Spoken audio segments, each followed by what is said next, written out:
All right, so recently I had a lot of blood work done, and here is everything that was tested and the number. I'm going to show you a more detailed look right here, but we'll get to that in a second. Now, of course, because I'm showing this, it means I don't care at all if you see my blood work. I mean, honestly, what's someone going to do with my information, like how much calcium I have in my blood? Like, come on. I don't care. Couldn't care less if the whole world knows. But I just want to talk about this just because I like to talk about it and I want to share with somebody and just, maybe for educational purposes if you want to do something like this. So I don't know how much backstory I should give because okay, this app right here that I have open up is called Claude. It's an AI app. A friend told me about it. I just literally got it today.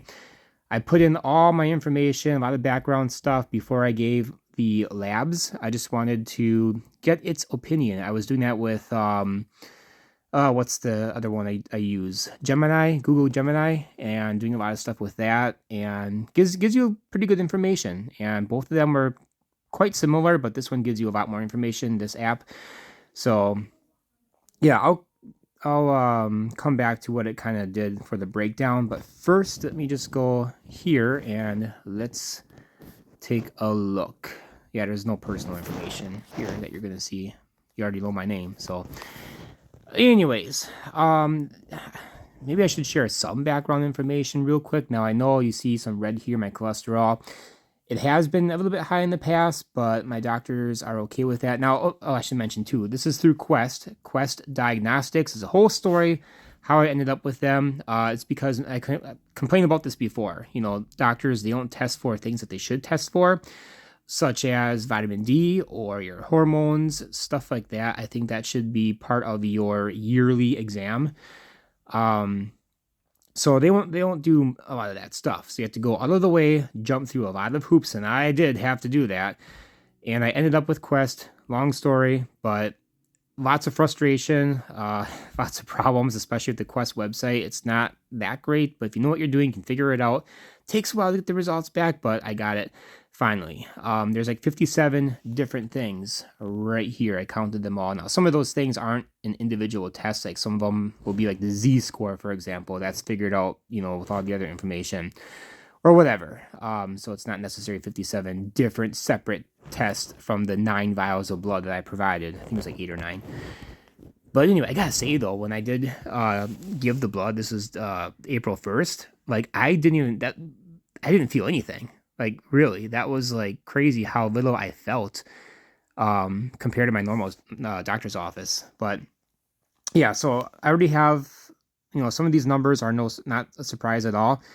To save money, now it did cost me $225, I believe, for all these things, which that's pretty good, I would think.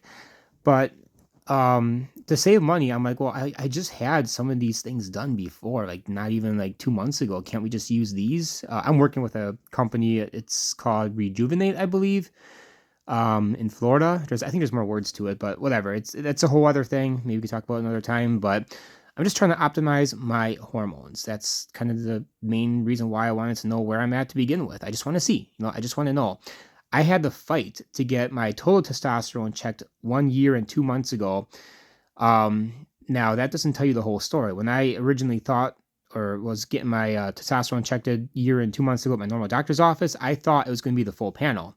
I even mentioned that, when I was at the doctor's office, but I was all excited, oh, I can't wait for my labs to come back. And then it was just total T, which was, by the way, 385. So not very high. It's on the lower end, but doesn't really tell you a whole story. So again, lots of background information is probably relevant. My sleep is horrible. That's like the number one thing that needs to be worked on. But all things considered, my labs were pretty good, but we'll get to that. Just remember though, the total T was 385 a year and 2 months ago, which back then my sleep was a little bit better than what it is right now. Honestly, I haven't had probably a good 8-hour night's rest since summer, and we are in April right now. Anyways, I probably average like 6.5 hours to be honest with you. And I'm a mailman. I walk all day. I do full body workouts. I have noticed, I am increasing in strength, especially the MAPS Powerlift program, which I just finished up. So I'm definitely seeing some gains. I do suffer from fat around the belly area, even though I'm at like upper 14% body fat, at least through body fat calipers. So quick background, but yeah, very active. And I'm surprised that I'm even seeing some results. But how much better would it be if I got more sleep and improved some of these numbers? But we'll get to those in just a little bit. So I'm not going to go through every single thing. Cholesterol, it's already known that that's what it is. Triglycerides are very low. I learned from the Cloud app that there was a ratio between, I think it was HDL and triglycerides. And if you have like I have just 1.0, which is really good according to that app. Never knew about that. But yeah, that's what was said. Now my doctor, doesn't care about this because of the ratio between, I think it's HDL and LDL or something like that. HDL is pretty good. 64, I remember, is in the optimal range. I think 60 and better. Last year I had 64. This year, 2 months ago, roughly, I think it was like 59 or something like that. So it went down a little bit, but now it's back up again. So that's good. I'm happy about that. So yeah, there's that. I'm not going to go through this boring stuff. Like, who cares about a lot of this stuff? It is important, but it's all good. My vitamin D. Now this is an interesting one. I was not expecting this. So back in September, and I made a video about this too, by the way. I had my vitamin D tested, and I believe it was 84. So I have been taking Dr. Berg vitamin D supplement, 10,000 IUs. Back then, I think it was mostly every day, and I think I was taking some boron with it, which is good to take with that. I seriously don't understand why they don't just add just the tiniest bit of boron. It's like almost a perfect vitamin D supplement, Dr. Berg, his vitamin D supplement. They just add a tiny bit of boron, maybe even a tiny bit of copper too, to offset that high zinc level, but whatever. It was 84, and being a mailman, I'm getting a lot of sunlight. So I'm like, is it because of the vitamin D supplement or the sunlight? Like, what really brought that number up? Because the last time I had it tested was maybe a year and a half before that, and that was much lower. Again, I made a video about that. I can't remember what it was. It's like 40, maybe 44. I think I said I had more than doubled whatever it was. So it must have been like 40-ish, maybe 42 or something like that. Anyway, now it's 77, so it barely went down since September. And by the way, I complained about that too because I went into the doctor's office. I was dealing with some depression issues, and I suggested, well, hey, let's test my vitamin D. Wouldn't that be the most common sense thing in the freaking planet to do that, especially if you're dealing with depression? Oh, you gotta be, above 25 body mass index in order to get that through insurance. I'm like, oh my gosh, that is the most ridiculous thing ever. Luckily, I was. Now, BMI, it's not that great of a. I mean, they're basically saying if you're fat, then you can get the test done. That's insane. It should not be that way. But anyway, put that aside. BMI doesn't necessarily detect how much fat you have, by the way. So yeah. Anyway, so it's 77. I was shocked by that, and like currently, I haven't been taking much of the vitamin D supplement. I did take one like the day before and 2 days before because I just wanted to make sure that was up there for the test actually. But I'm not taking it every single day. It's like once every 3 days, maybe less lately. So I'm not sure like how, like if you take a good vitamin D supplement a couple days before you give blood, like does that jump it up that much, or is it more of a time span thing? So it's still good number. Higher numbers like that for D is pretty good. It's in the very optimal range. But anyway. Moving on, FSH and LH. Now, I'm not going to get into all the details about it, but this one right here is the most important, I think, of this entire thing, the LH. Now, from what I understand, it's your brain telling your testosterone-making factory to create more. And if it's low, then it's not sending a strong enough signal to do that. And if I want to increase my testosterone, right there, that is a major thing I would want to improve. 1.8 is pretty low. But we'll get to that when we talk about the testosterone more. So, speak of the devil, here we are. So I'm not going to go through everything. The sex binding or sex hormone binding globulin, the lower, it's kind of the better because the higher that this number is, then that means that testosterone is being bound by this thing and it's not free. Okay, which is the next test right here.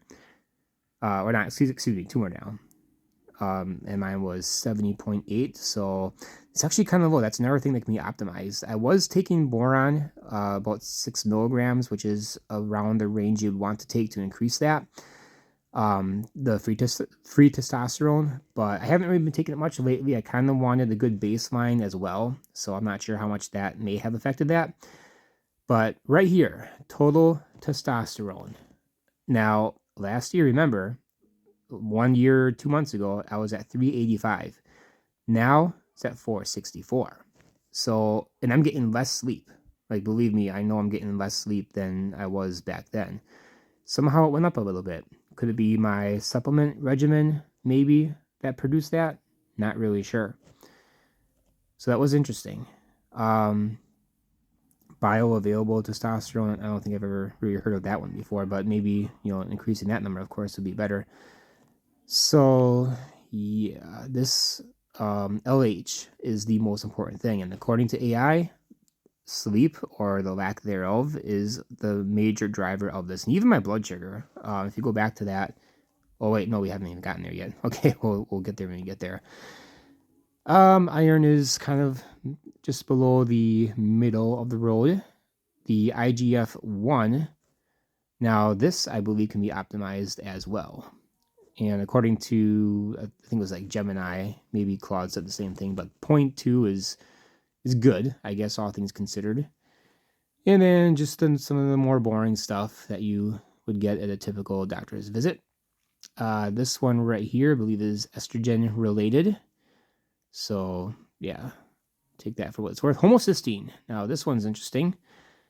It means you have potentially, very good shield for your heart, and mine's pretty low. Now, I am taking TMG, which can decrease your homocysteine. I think it was like 10%, 15%, something like that. Maybe it was 12%. But I started taking that after I gave the blood work for this. So, I could probably even decrease it even more. But that's good. So, let's see. Cortisol is...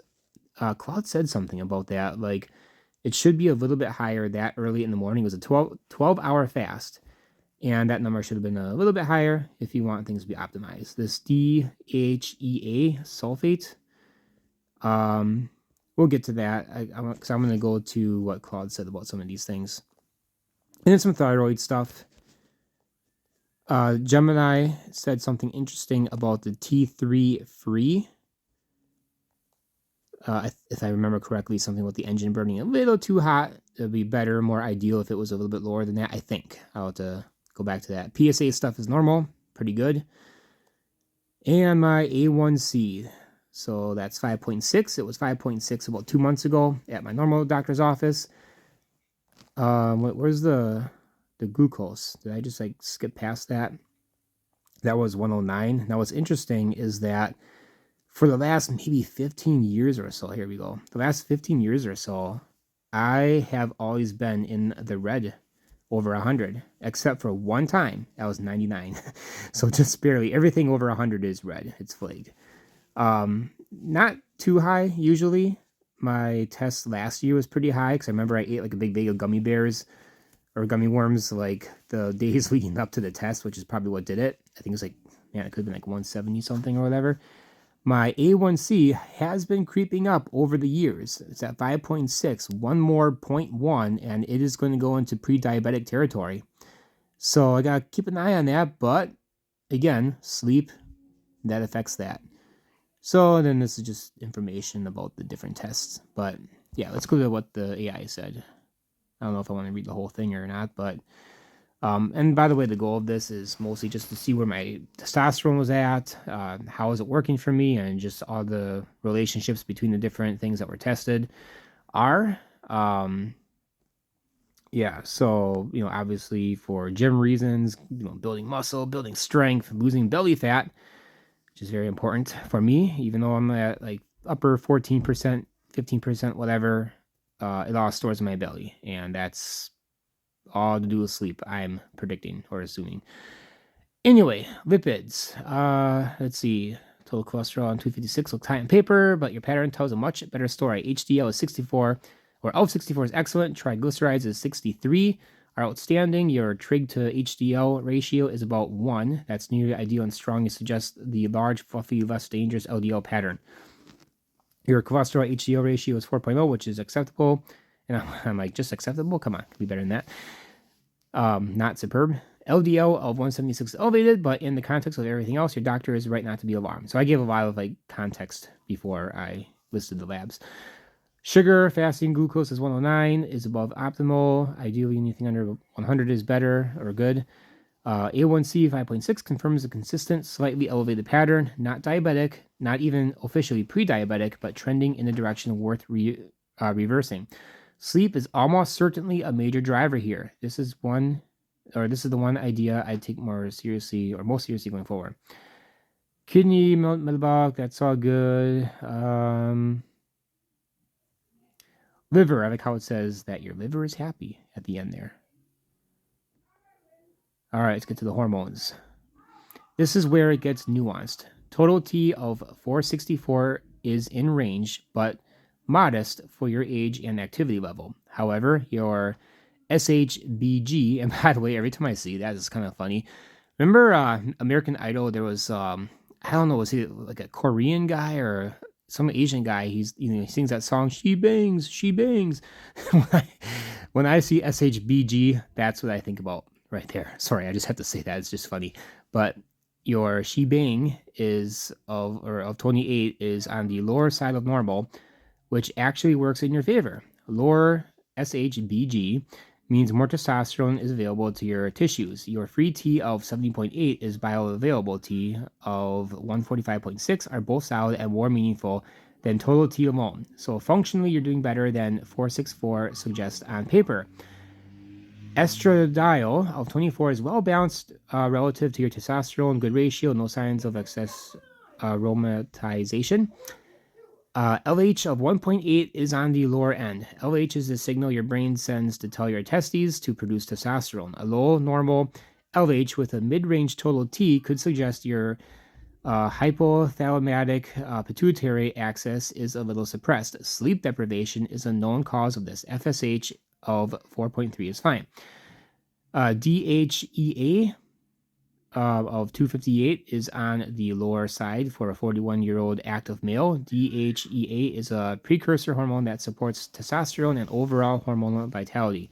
Not alarming, but worth noting. Sleep deprivation and chronic stress can suppress it. Bottom line on hormones, you're functional, but likely running below your natural ceiling.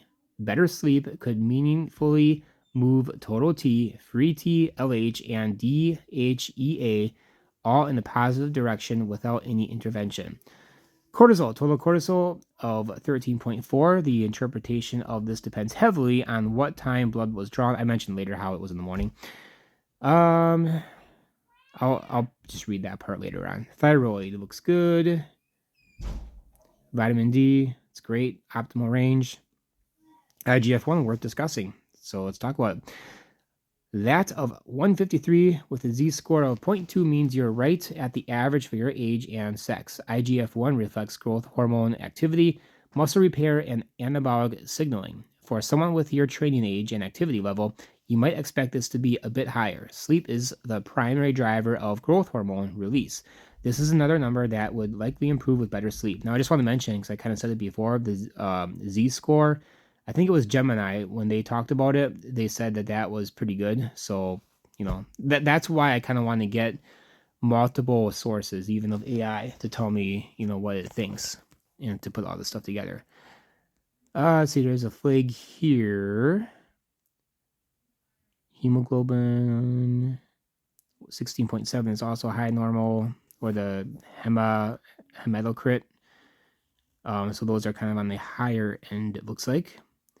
High altitude dehydration at time of draw, or just normal variation for an active male, but it's worth monitoring. If it creeps up in the future, then it's worth investigating. Homocysteine, we talked about that.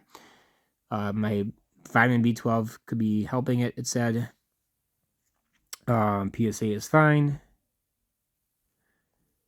Iron, now this is interesting. I've never heard of this. Foot strike hemolysis. That's something I've never heard of before. I don't think it really would apply to me. I'm walking all day, but I don't know. It's worth keeping an eye on. So does that mean I should, it would be better off if I increase that? I'm not really sure what that's saying.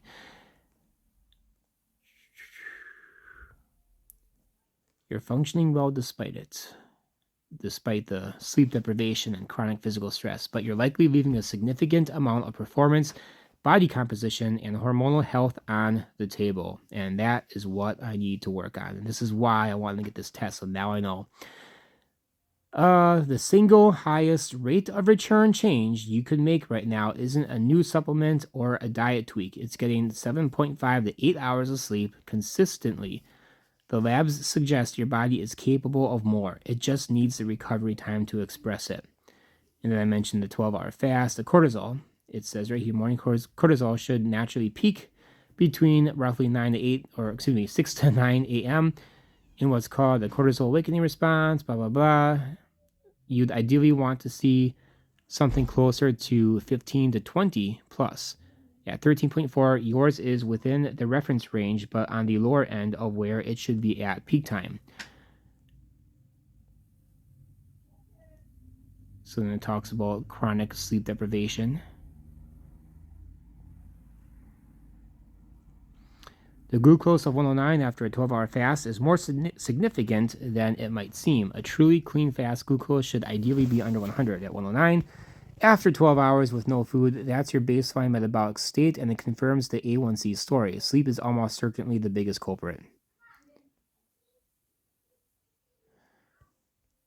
Okay, so now let's get into what's going to happen in the next week. Well, actually 1 week today. I'm going to have a Zoom call with this Rejuvenate place in Florida to go over my labs. Now, in order to get all this lab work done, I had to go through that company, and they push TRT.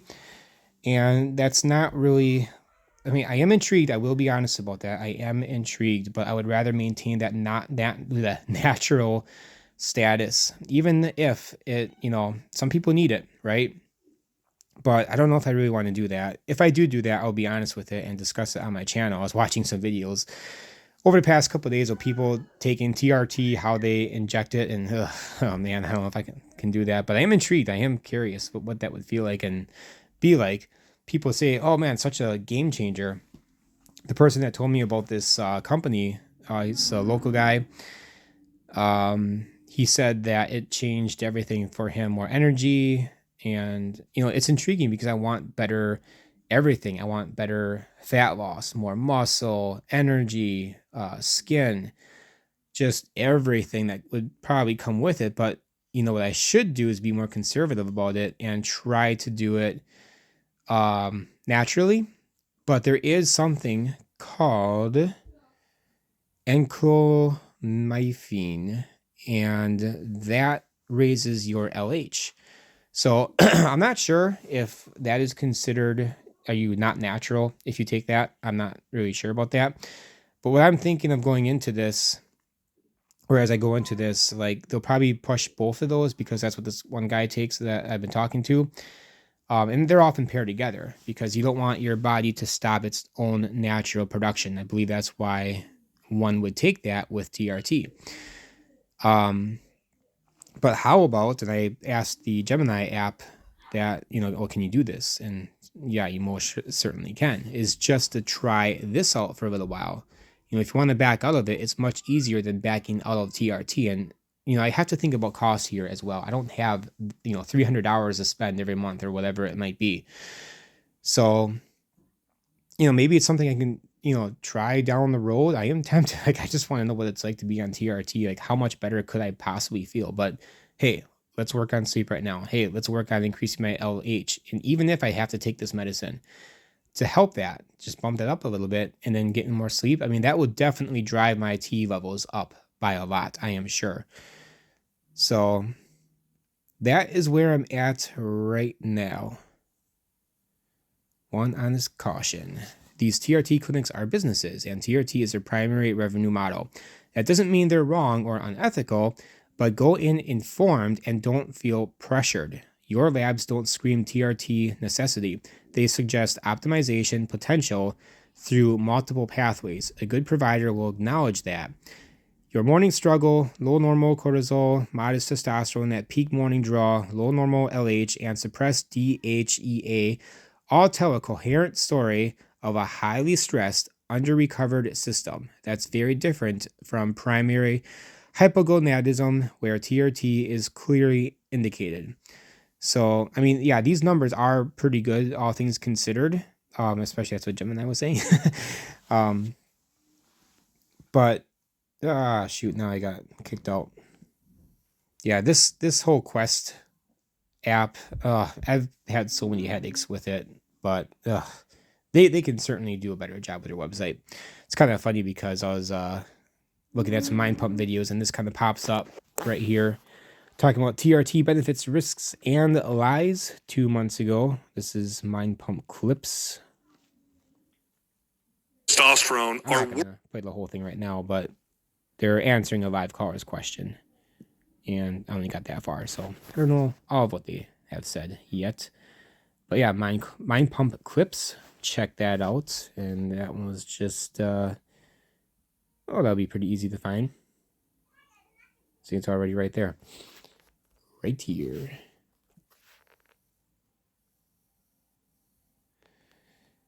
But anyway, we'll go back to the list right here.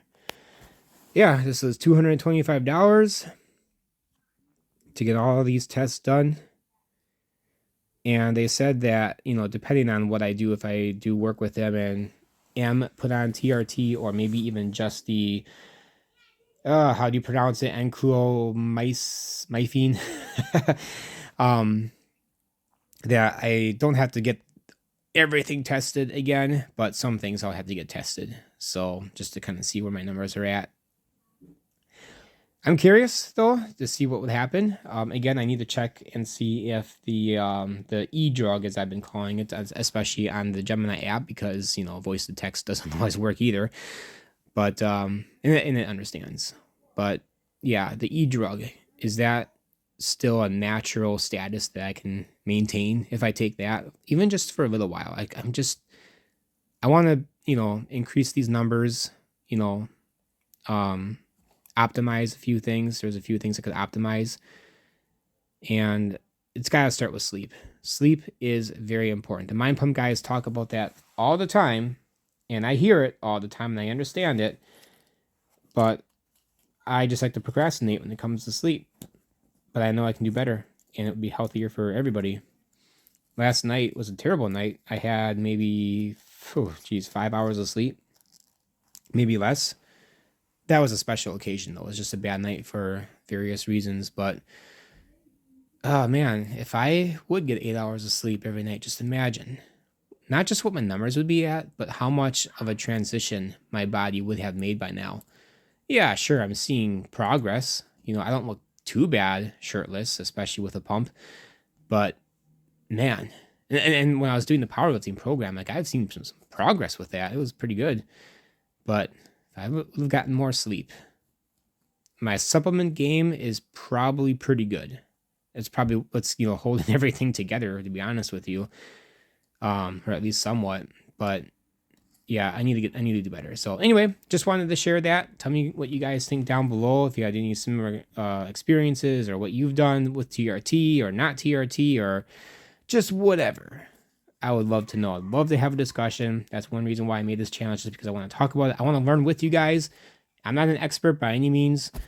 Maybe you learned something through all of this. I don't know, but I hope it was valuable.